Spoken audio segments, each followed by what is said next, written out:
من نیز در نوبت خود شخصا از نام خودم و از نام گروه هنری با عروس و داماد و اینچنین به بچه های نازنین پیش از همه سلامتی آرزو میکنم و بگذار همیشه همدیگر را دوست دارن و همیشه حرمت پدر و مادر را داشته باشین. مرحمت به جای خود راحت نشینه. خداوند شما را به توی فرزندتان برسانه و بچه های نازنین به توی عروسی و دامادی و شما تابی خوش مهمانان زنده باشین.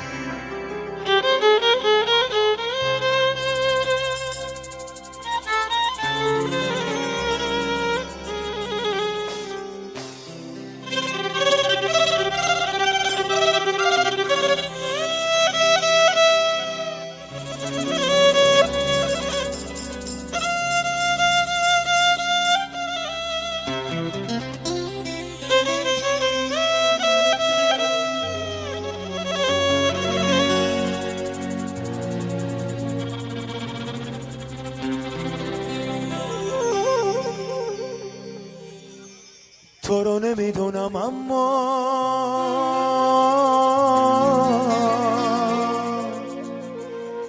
من عاشقت بودم.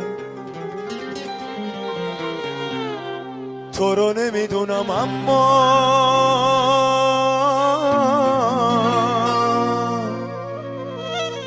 من بی تو نابودم.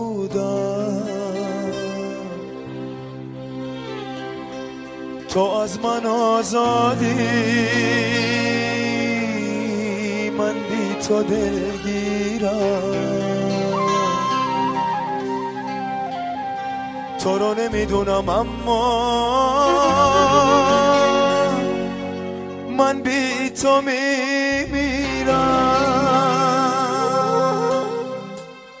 دوباره میخوامه دوباره عاشقتم از سر تقصیرم.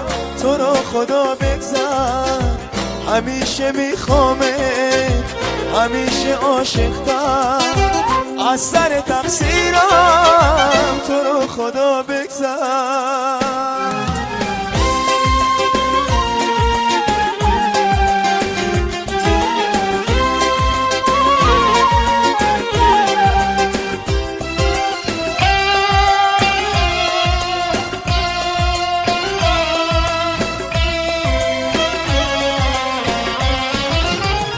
نباشه بیرایم بی تو بدایم یا به آغوشم بدجور دلتنم.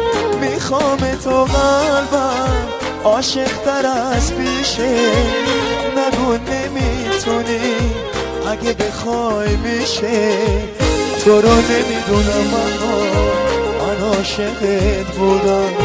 تو رو نمیدونم اما من بی تو نابودم.